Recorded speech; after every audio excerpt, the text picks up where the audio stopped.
Sugar వ్యాధి ఉన్న పేషెంట్కి గుండె జబ్బు రావడానికి షుగర్ వ్యాధి లేని వ్యక్తుల కన్నా 2 నుంచి 4 రెట్లు రిస్క్ ఎక్కువగా ఉంటుందండి. ఒకవేళ హార్ట్ ప్రాబ్లం కానీ, హార్ట్ అటాక్ కానీ, హార్ట్ ఫెయిల్యూర్ కానీ వచ్చినట్టయితే దానివల్ల చనిపోయే తత్వము షుగర్ లేని పేషెంట్ల కన్నా 2 రెట్లు ఎక్కువగా ఉంటుంది. ప్లస్ ప్రతి హార్ట్ పేషెంట్ని మనం చూసుకున్నట్టయితే కనుక ఇండియాలో 40% మందికి షుగర్ ఉన్న వ్యక్తులకి హార్ట్ ప్రాబ్లం అనేది ఉంటుంది. సో దానివల్ల షుగర్ ఉన్న పేషెంట్స్కి హార్ట్ ప్రాబ్లము దాని యొక్క ప్రాముఖ్యత ఖచ్చితంగా తెలుసుకోవాలి. దాని గురించి వివరంగా డెప్త్గా తెలుసుకుంటే మంచిది. షుగర్ వ్యాధి హార్ట్ అటాక్ ఇంక్రీజ్ చేయడానికి పలు కారణాలు ఉన్నాయండి. ఒకటి, షుగర్ వ్యాధి లోపల కొవ్వు పదార్థాన్ని పెంచడానికని, కొవ్వు పదార్థం అంటే చెడు కొలెస్ట్రాల్, అది LDL కొలెస్ట్రాల్ని ఎక్కువ చేస్తుంది.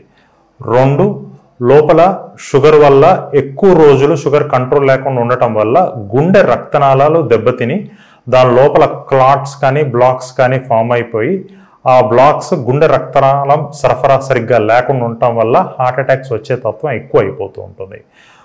3, షుగర్ ఎక్కువ రోజుల నుంచి కంట్రోల్ లేని పక్షాన షుగర్ వల్లే డైరెక్ట్గా గుండె కండ కూడా డ్యామేజ్ అయిపోయి గుండె పంపింగ్ వీక్ అయిపోయి హార్ట్ ఫెయిల్యూర్ అయ్యే దశకు కూడా వెళ్ళే అవకాశం కూడా ఉంటుంది.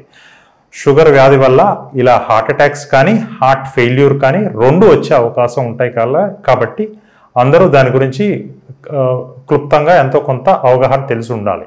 షుగర్ ఉన్న పేషెంట్స్కి యావరేజ్గా మనం చూసుకుంటే బ్లడ్ షుగర్ కంట్రోల్ ఉండటం చాలా ముఖ్యం అండి. బ్లడ్ షుగర్ కంట్రోల్ ఉన్న వ్యక్తికి, బ్లడ్ షుగర్ కంట్రోల్ లేని వ్యక్తికి హార్ట్ ప్రాబ్లం రావడానికి అవకాశం ఎక్కువగా ఉంటుంది. ఒకటి, బ్లడ్ షుగర్ కంట్రోల్ అంటే మనం చేయించుకునే రొటీన్ టెస్ట్లో fasting sugar, post prandial sugar, fasting sugar 100 దగ్గర ఉండటము, పోస్ట్ ప్రాండియల్ అంటే భోజనం చేసిన తర్వాత 2 గంటల తర్వాత షుగర్ వాల్యూ 180 లోపల ఉండటము, HbA1c 3 months యావరేజ్ వాల్యూ అనేది మనకి 6.5 to 7 మధ్యలో ఉండటము, ఇది ఐడియల్ వాల్యూ. ఇది తప్పి మరీ తక్కువైనా మరీ ఎక్కువైనా 2 కూడా హార్ట్ ప్రాబ్లమ్స్ రావడానికి అవకాశం ఎక్కువగా ఉంటుంది. తక్కువైతే మాటిమాటికి షుగర్ తక్కువైన వాళ్ళకి గుండె మీద ఒత్తిడి పెరిగి హార్ట్ ఫెయిల్యూర్ అవటం కానీ, ఎక్కువగా ఉండి కంట్రోల్ లేకుండా చాలా రోజుల నుంచి షుగర్ కంట్రోల్ లేకపోతే మెల్లమెల్లగా హార్ట్ ఫెయిల్ అవటానికి, హార్ట్ అటాక్స్ రావడానికి అవకాశం ఉంటుంది. గుండెకనే కాదు, రక్తనాళాలు మనిషి శరీరంలో ఎక్కడున్నా కూడా అవన్నీ బ్లాక్ అయ్యేవి అవకాశం ఉంటుంది షుగర్ సరిగ్గా కంట్రోల్ లేకపోతే. కంటికి కానీ, బ్రెయిన్కి కానీ, కాళ్ళకి కానీ, చేతులకు కానీ, కిడ్నీకి కానీ, గుండెకి కానీ ఎక్కడైనా హార్ట్ లోపల రక్తనాళాలు ఎలా బ్లాక్ అయినాయో అక్కడ అలా అన్ని చోట్ల బ్లాక్ అయ్యే తత్వం ఉంటుంది. సో షుగర్ కంట్రోల్ అనేది చాలా చాలా చాలా ఇంపార్టెంట్. షుగర్ కంట్రోల్ లేని వాళ్ళకి హార్ట్ అటాక్స్, మిగిలిన ప్రాబ్లమ్స్ రావడానికి 2 నుంచి 4 రెట్లు రిస్క్ అనేది ఎక్కువగా ఉంటుంది. సో షుగర్ కంట్రోల్ చేసుకోవటం చాలా చాలా ఇంపార్టెంట్.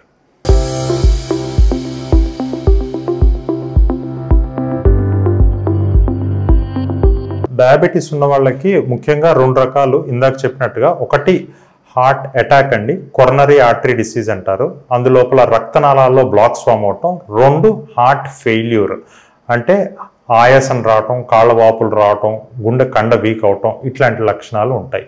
ఈ 2 ముఖ్యంగా ప్రాబ్లమ్స్. వీటి యొక్క ప్రాబ్లమ్స్ మరీ ఎక్కువ అవటం వల్ల కొంతమందికి గుండె లయబద్ధత తప్పటం, కొంతమందికి ఈ ప్రాబ్లమ్స్ ఎక్కువయ్యి పక్షవాతము, వాటి వల్ల కాళ్ళకి చేతులకి రక్తనాళం సరిగ్గా రక్తం సరఫరా అందకపోవటము, ఈ ప్రాబ్లమ్స్ కూడా ఉండే అవకాశం ఉంటాయి.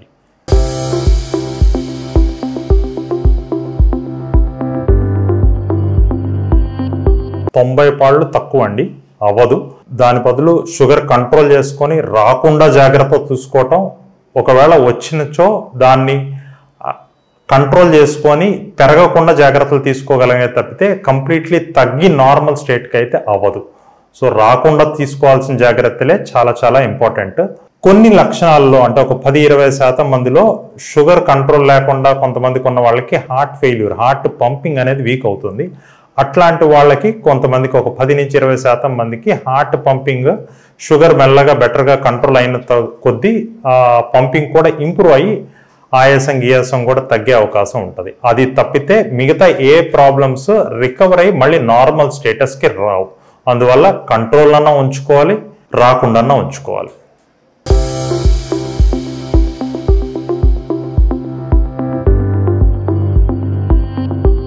షుగర్ ఉన్న పేషెంట్స్ షుగర్ లేని పేషెంట్స్ లాగా హార్ట్ ప్రాబ్లమ్స్ ఉంటాయని ఎక్స్పెక్ట్ చేయటం తప్పు.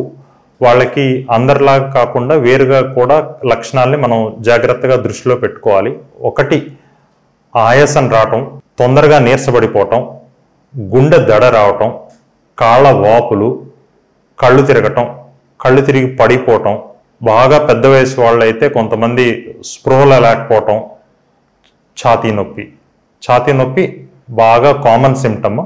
కానీ షుగర్ లేని వాళ్ళకి, ఎస్పెషల్లీ షుగర్ కంట్రోల్లో లేని వాళ్ళకి ఛాతీ నొప్పి కన్నా మిగిలిన కంప్లైంట్స్ అంటే ఆయాసం రావటము, కాళ్ళ వాపులు రావటము, కళ్ళు తిరగటము, కళ్ళు తిరిగి పడిపోవటము, ఇట్లాంటి ప్రాబ్లమ్స్తో ఎక్కువగా హార్ట్ ప్రాబ్లమ్స్తో మన దగ్గరకు వస్తూ ఉంటారు. సో ఇటువంటి లక్షణాలు కనుక మీరు గమనించినట్టయితే హార్ట్ ఖచ్చితంగా చెకప్ చేయించుకొని చూసుకోవాలి. ఆయాసమేలే, రక్తం తక్కువ ఉంది ఇలా అని నెగ్లెక్ట్ చేయకుండా, ఆయాసం కాళ్ళ వాపులేలే ఏదో ట్యాబ్లెట్లు వేసుకున్నాం అలా కాకుండా ఖచ్చితంగా షుగర్ ఉన్న పేషెంట్స్కి ఛాతీ నొప్పి కాకుండా మిగిలిన లక్షణాలు కూడా ఉంటే కనుక ఖచ్చితంగా గుండె చెకప్ చేయించుకోవటం ఇంపార్టెంట్. షుగర్ ఉన్న పేషెంట్స్కి, షుగర్ లేని పేషెంట్స్కి హార్ట్ అటాక్ రావడంలో చిన్న వ్యత్యాసం ఉందండి. ఇందాక చెప్పినట్టు మనకి షుగర్ లేని పేషెంట్స్కి 90 నుంచి 95% మంది ఎక్కువగా ఛాతీ నొప్పితో కంప్లైంట్తో మన దగ్గరకు వస్తారు.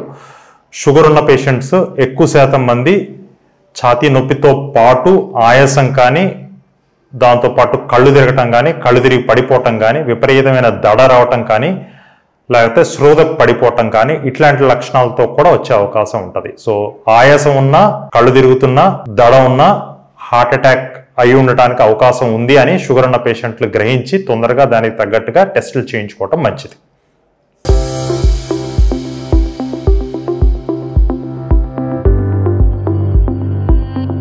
హై బ్లడ్ ప్రెషర్ అంటే బీపీ 140/90 కన్నా ఎక్కువ ఉండటాన్ని హై బ్లడ్ ప్రెషర్ అంటారండి. హై బ్లడ్ ప్రెషర్ షుగర్ ఉన్న పేషెంట్స్లో చాలా కామన్.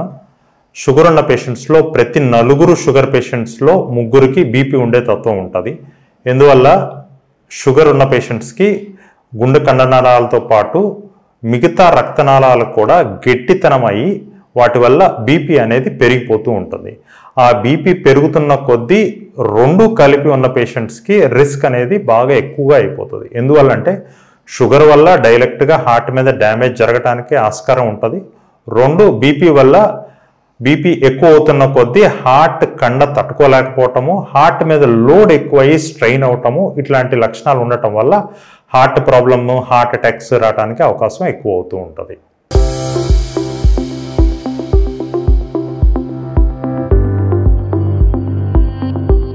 వెయిట్ లాస్ అయితే చాలా చాలా చాలా ఉపయోగాలు ఉన్నాయండి. వెయిట్ లాస్ అంటే మనకున్న అధిక బరువుని తగ్గించుకున్నట్లయితే దానివల్ల చాలా ఉపయోగాలు ఉన్నాయండి. ఆ ఉపయోగాల్లో 1 షుగర్ కంట్రోల్ బాగా అవుతుంది, 2 బీపీ బాగా కంట్రోల్లోకి వస్తుంది. కొంతమంది పేషెంట్స్కి అయితే బీపీ ట్యాబ్లెట్లు వెరీ మినిమల్ డోసెస్తో కూడా బాగా కంట్రోల్ అయిన వాళ్ళు ఉంటారు. షుగర్ కూడా వెరీ మినిమల్ డోసెస్తో కంట్రోల్ అయిన వాళ్ళు ఉంటారు. టాబ్లెట్ డోసెస్ డిపెండెన్సీ అనేది తగ్గిపోతుంది. ఈ 2 తగ్గటంతో పాటు షుగర్ బీపీ బాగా కంట్రోల్ ఉండటం వల్ల హార్ట్ ప్రాబ్లమ్స్, హార్ట్ అటాక్స్ వచ్చే అవకాశం కూడా బాగా తగ్గిస్తాం. వెయిట్ కంట్రోల్ అంటే యావరేజ్ మనిషికి వెయిట్ అధిక బరువుని 10% తగ్గించినా దాని లాంగ్ టర్మ్ ఎఫెక్ట్ చాలా బాగుంటుంది. ప్లస్ ఒకవేళ హార్ట్ అటాక్ ఆల్రెడీ వచ్చేసిన వాళ్ళకి బరువు తగ్గటం వల్ల హార్ట్ మీద లోడ్ తగ్గి హార్ట్ పంపింగ్ మీద స్ట్రెస్ లేకుండా, ఆయాసం ఎక్కువ రాకుండా, ఇబ్బంది లేకుండా తేలిగ్గా ఉండటానికి కూడా అవకాశం ఎక్కువగా ఉంటుంది. సో బరువు తగ్గటం అనేది చాలా ముఖ్యం. అధిక బరువు ఉన్న పేషెంట్స్ ఇప్పుడున్న కాలంలో బరువు తగ్గటానికి చాలా చాలా ప్రయత్నాలు చేస్తున్నారు. కానీ అధిక బరువు ఉన్న పేషెంట్లు ఎప్పుడూ కూడా బరువు తగ్గే క్రమం తగ్గించటం చాలా మోడరేట్ క్వాంటిటీ తగ్గించాలి. అంటే నెలకి 3 నుంచి 5 కేజీల వరకు తగ్గించవచ్చు. 5 నుంచి 7 కేజీల కన్నా డ్రాస్టిక్గా తగ్గటం అనేది చాలా చాలా చాలా చాలా ఇబ్బందికరమైన విషయం. సడన్ వెయిట్ లాస్ అయ్యి మళ్ళీ సడన్ వెయిట్ గెయిన్ అయ్యి అట్లాంటి లక్షణాలు ఉండటం, హార్ట్ మీద లోడ్, స్ట్రెస్ ఎక్కువ పడే అవకాశం ఉంటుంది. సో తగ్గటం ఎప్పుడూ కూడా నిదానంగా, స్లోగా, ఆన్ అన్ యావరేజ్ మంత్కి 3 to 5 కేజీస్ వరకు తగ్గటం మంచిది. సడన్ వెయిట్ లాస్ కోసం చాలా ప్రయత్నాలు చేస్తున్నారు. సడన్ వెయిట్ లాస్ అవ్వటం అనేది అస్సలు మంచిది కాదండి. ఇనీషియల్ వెయిట్ లాస్ అంటే ఫస్ట్ ఒక 5 to 10%, అంటే ఒక 90 కేజీలు ఉన్న వ్యక్తి మొదటి 5 నుంచి 10%, అంటే మొదటి 4 నుంచి 8 కేజీలు తగ్గటం చాలా చాలా ఈజీ. చిన్న మినిమల్ ఎక్సర్సైజ్తో కూడా బాగా టక్కని తగ్గుతారు మొదటి 1-2 నెలల్లో. ఆ తర్వాత నుంచి తగ్గటం చాలా చాలా కష్టం, దాన్ని మెయింటైన్ చేసుకోవటం ఇంకా కష్టం. సో వెయిట్ లాస్ ఆ తర్వాత నుంచి ప్రక్రియ మాత్రం ఇనీషియల్గా మీరు ప్రయత్నాలు చేసి తగ్గినా ఆ తర్వాత ప్రాపర్ డైట్ తీసుకొని వెయిట్ లాస్ స్లోగా అయ్యేటట్టు చూసుకోండి. ఆ వెయిట్ లాస్ ఫస్ట్ 2 monthsలో అయినట్టుగా డ్రాస్టిక్గా అవ్వాలని ప్రయత్నించొద్దు. అలాంటి ప్రయత్నాలు చేసి చాలామంది పేషెంట్లు సడన్గా తగ్గి మళ్ళీ సడన్గా పెరిగిన వాళ్ళే ఎక్కువ మంది ఉన్నారు. దానివల్ల ప్రాబ్లమ్స్ అయ్యి ఏదో ఒక ప్రాబ్లం, హార్ట్ అనే కాదు మిగతా ప్రాబ్లమ్స్ కూడా వచ్చి ఇబ్బందులు అయిన వాళ్ళే ఎక్కువగా ఉంటారు. సో దయచేసి డ్రాస్టిక్ వెయిట్ లాస్ అంటే సడన్ వెయిట్ లాస్ అవ్వకుండా స్లో వెయిట్ లాస్కి over a period of time 6 months to 1 year అలా పెట్టుకొని స్లోగా తగ్గడానికి ప్రయత్నించండి మీ ఐడియల్ వెయిట్కి రావడానికి.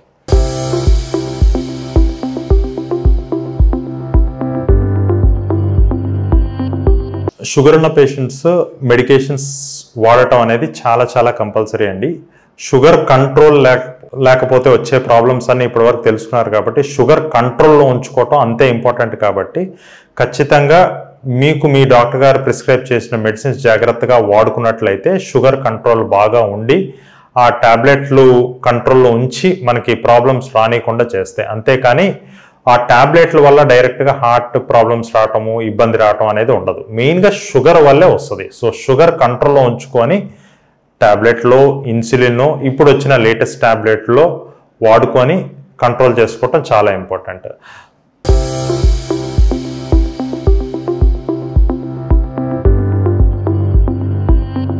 హార్ట్ ప్రాబ్లమ్స్ ఉన్నవాళ్ళు షుగర్ బీపీ రెగ్యులర్గా చెక్ చేయించుకుంటూ ఉండాలండి. షుగర్ బీపీ ఎప్పుడు వెళ్ళినా కూడా 2 నుంచి 3 నెలలకు ఒక్కసారి ఖచ్చితంగా చెక్ చేయించుకోవాలి. రొటీన్గా చేయించుకునే టెస్టుల్లో పరగడుపున తిన్న తర్వాత 2 గంటలకి చెక్ చేయించుకోవటం, దాంతోపాటు బీపీ కంట్రోల్లో ఉంచుకునేటట్టుగా చూసుకోవాలి. పరగడుపున షుగర్ 100 దగ్గర ఉండాలండి. తిన్న తర్వాత షుగర్ 2 గంటల తర్వాతది 180 లోపల ఉండాలి. బీపీ అనేది షుగర్ ఉన్న పేషెంట్స్కి ముఖ్యంగా 140/90 కన్నా తక్కువ ఖచ్చితంగా ఉండాలి. వీటితో పాటు రెగ్యులర్గా మిగతా టెస్టులు అంటే కంటికి కానీ పాదాలకి కానీ కొలెస్ట్రాల్ కానీ ఇయర్లీ ఒకసారి మాత్రం ఖచ్చితంగా చెకప్ అనేది చేయించుకోవాలి. వాటిలో ఉన్న ప్రాబ్లమ్స్ ఉంటే దానికి తగ్గట్టుగా ట్రీట్మెంట్ కానీ దాని ప్రివెన్షన్కి మనం తీసుకోవాల్సిన జాగ్రత్తలు కానీ చూసుకొని జాగ్రత్తగా తీసుకుంటూ ఉండాలి. రెగ్యులర్గా 3 monthly మీరు క్రియాటిన్ అనే టెస్ట్ని, యూరిన్ మైక్రో ఆల్బుమిన్ అనే టెస్ట్ని రెగ్యులర్గా చేయించుకున్నట్టయితే ఎర్లీగా కిడ్నీ ప్రాబ్లమ్ స్టార్ట్ అయ్యేది మనం ముందుగా గ్రహించి దానికి తీసుకోవాల్సిన జాగ్రత్తలు, దానికి తీసుకోవాల్సిన మందులు కూడా ముందుగా తీసుకుంటే ప్రాబ్లం పెరగకుండా ఉండడానికి కూడా ఆస్కారం బెటర్గా ఉంటుంది.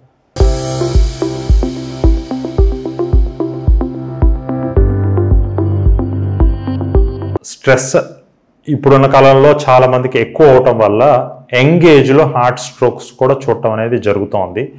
సహజంగా మనం షుగర్ పేషెంట్ తీసుకున్నట్టయితే కనుక హార్ట్ అటాక్స్ రావడానికి మొదటి 5 ఏళ్లలో 40% మందికి హార్ట్ అటాక్స్ ఎక్కువ వస్తూ ఉంటాయండి. మిగిలిన వాళ్ళందరూ కూడా 5 నుంచి దాటి 10 ఏళ్ళకి 7 ఏళ్ల తర్వాత హార్ట్ ప్రాబ్లమ్స్ వచ్చే అవకాశం ఎక్కువగా ఉంటుంది.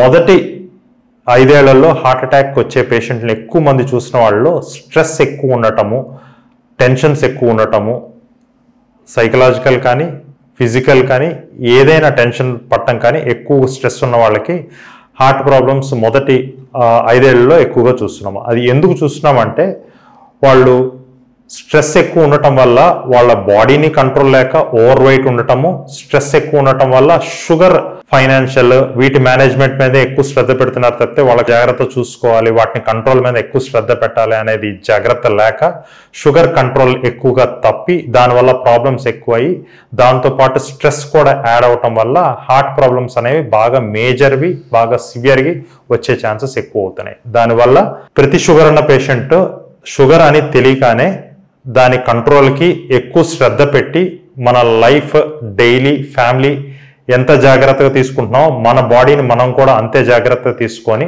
షుగర్ని కంట్రోల్ చేసుకోవడానికి ప్రయత్నించాము. స్ట్రెస్ తగ్గించుకొని యోగా మెడిటేషన్ చేసుకొని జాగ్రత్తగా స్ట్రెస్ తగ్గించుకుంటే హార్ట్ ప్రాబ్లమ్స్ రావడానికి అవకాశం చాలా వరకు తగ్గించుకోవచ్చు.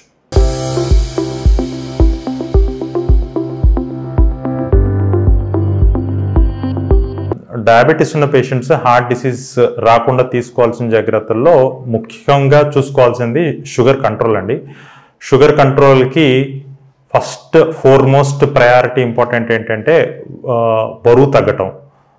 మనము ఉన్న బరువులో షుగర్ ఉన్న పేషెంట్స్ 5 నుంచి 10% తగ్గినా కూడా షుగర్ కంట్రోల్కి చాలా చాలా చాలా దోహదపడుతుంది. Very important. రెండో స్టెప్ డైలీ ఎక్సర్సైజ్. ఎక్సర్సైజ్ అంటే వారానికి 5 రోజుల్లో అట్లీస్ట్ 30 minutes మోడరేట్ అంటే కొద్దిగా బ్రిస్క్ ఎక్సర్సైజ్ అంటే కొద్దిగా చెమటలు పట్టి తడిచేలాగా ఎక్సర్సైజ్ ఉండటం వెరీ ఇంపార్టెంట్. మూడోది food diet habits. Food diet habits ద్వారా షుగర్ కంట్రోల్ ఉండటం చాలా ఇంపార్టెంట్. ఆ డైట్ హ్యాబిట్స్ ఏంటంటే వెజిటబుల్స్ ఎక్కువ తీసుకోవటము, ఫైబర్ ఉన్న ఫుడ్ ఎక్కువ తీసుకోవటము, ప్రోటీన్ రిచ్ ఫుడ్ ఎక్కువ తీసుకోవటము. కార్బోహైడ్రేట్స్ అనేది మనకి ఇంపార్టెంట్, తీసుకోవాలి కంపల్సరీ. కానీ ఆ తీసుకున్న కార్బోహైడ్రేట్ సింపుల్ కార్బ్స్ కాకుండా కాంప్లెక్స్ కార్బ్స్ అంటే వాటిని పీచు పదార్థంతో ఉన్న కార్బోహైడ్రేట్ పదార్థాన్ని ఎక్కువగా తీసుకోవటం. అంటే బ్రౌన్ రైస్ కానీ రాగి కానీ సజ్జలు కానీ వాటి ద్వారా కాంప్లెక్స్ కార్బోహైడ్రేట్స్ తొందరగా స్లోగా అరగటం వల్ల మనకి బ్లడ్ షుగర్ లెవెల్స్ సడన్గా స్పైక్ అయ్యి సడన్గా డ్రాప్ అవ్వకుండా యావరేజ్గా మంచిగా మెయింటైన్ అయ్యి షుగర్ కంట్రోల్కి బాగా దోహదపడుతుంది. నాన్ వెజ్లో తీసుకోవాలనుకుంటే ఎగ్, ఫిష్ వరకు, మంచినీటి చేపల వరకు ఓకే, చికెన్ వరకు కొంతమంది తీసుకోవచ్చు. మటన్, ప్రాన్స్ అట్లాంటివి ఫ్యాటీ ఐటమ్స్ ఎంతవరకు అవాయిడ్ చేసుకోగలిగితే అంతవరకు బెటర్. ఇప్పుడున్న కాలంలో డైట్లో బాగా తీసుకోవాల్సిన జాగ్రత్తలో ప్రాసెస్డ్ ఫుడ్ 1, 2 సాచురేటెడ్ ఫ్యాటీ యాసిడ్స్తో ట్రాన్స్ ఫ్యాటీ యాసిడ్స్తో కూడిన జంక్ ఫుడ్ వీటిని తీసుకోకుండా ఉండటం చాలా చాలా ఇంపార్టెంట్. వాటి వల్ల షుగర్ కంట్రోల్ కాకపోవటమే కాకుండా వాటి వల్ల డైరెక్ట్గా కూడా హార్ట్ మీద ఎఫెక్ట్ పడే అవకాశం కూడా ఉంటుంది. 4 వీటన్నిటితో పాటు ఎంతో కొంత యోగా ఎక్సర్సైజ్ మినిమల్గా ఉండేటట్టుగా చూసుకుంటూ స్లీప్ రోజుకి 7 నుంచి 9 గంటలు నిద్ర, మంచి నిద్ర ఉండేటట్టుగా చూసుకోవటము. వీటన్నిటితో పాటు షుగర్కి అవసరమైన టాబ్లెట్లు రెగ్యులర్గా చెకప్లో ఉండి వేసుకొని కంట్రోల్లో ఉంచుకోవటం చాలా ఇంపార్టెంట్. వీటితో పాటు షుగర్ ఉన్న పేషెంట్స్ స్మోకింగ్, ఆల్కహాల్ అనేది కంప్లీట్లీ స్టాప్ చేయటం. స్మోకింగ్ అయితే కంప్లీట్లీ స్టాప్ చేయటం చాలా ఇంపార్టెంట్ అండి. ఎందుకంటే మేము చూస్తున్న పేషెంట్స్లో స్మోకింగ్, షుగర్ 2 ఒకే పేషెంట్లో ఉంటే జబ్బు తీవ్రత చాలా తీవ్రంగా ఉండి ట్రీట్మెంట్ చేయటము చాలా కష్టంగా ఉంటుంది. అట్లాంటి వాళ్ళు సీరియస్ అయ్యి చనిపోయే తత్వం కూడా చాలా ఎక్కువగా ఉంటుంది. చాలా చాలా డేంజర్ కాంబినేషన్లో, చాలా డేంజరస్ కాంబినేషన్ స్మోకింగ్, షుగర్ ఉన్న పేషెంట్. ఆల్కహాల్ అంటారా, వెరీ మినిమల్గా మినిమల్ టు మోడరేట్ క్వాంటిటీస్లో తీసుకోవచ్చు. డయాబెటీస్ ఉన్న పేషెంట్స్ హార్ట్ ప్రాబ్లమ్స్ గురించి ఎందుకు తెలుసుకోవాలంటే షుగర్ లేని వ్యక్తికి హార్ట్ ప్రాబ్లమ్స్, హార్ట్ అటాక్స్ వచ్చినప్పుడు సహజంగా బ్లాక్ అనేది 1 లేకపోతే 2, అది కూడా ఫోకల్ అంటే ఒక్క చోటే ఉంటాయి బ్లాక్స్. కానీ షుగర్ ఎక్కువ కాలం నుంచి ఉండి సరిగ్గా కంట్రోల్ లేకుండా యావరేజ్ షుగర్ చాలా ఎక్కువ ఉన్న వాళ్ళకి బ్లాక్స్ అనేది 1 కాదు, 2 కాదు, మల్టిపుల్ బ్లాక్స్ ఉంటాయి. అవి అన్ట్రీటబుల్గా అంటే రక్తనాళం పైనుంచి కింద వరకు మొత్తం బ్లాక్ అయిపోయి సన్న తీగల్లాగా అయిపోయి ఉంటాయండి. అలాంటి వాళ్ళకి వైద్యం చేయటం అంటే స్టెంట్ కానీ ఆపరేషన్ కానీ ఏదన్నా వైద్యం చేయటం చాలా కష్టతరం. అలాంటి వాళ్ళకి ట్రీట్మెంట్ చేసి బతికిచ్చి లాంగ్ టర్మ్ టెన్యూర్ని పెంచడం కూడా చాలా కష్టతరం. సో షుగర్ ఉన్న పేషెంట్లు కంట్రోల్లో ఉంచుకోవటం ఎంత ఇంపార్టెంటో దీన్ని బట్టి అర్థం అవుతుంది. Especially in India. ఎందుకు అంటే India is called as an world capital for diabetes అండి. సో డయాబెటీస్ ఉన్న వ్యక్తులు మొత్తం వరల్డ్లో హైయెస్ట్ ఉండేది ఇండియాలోనే.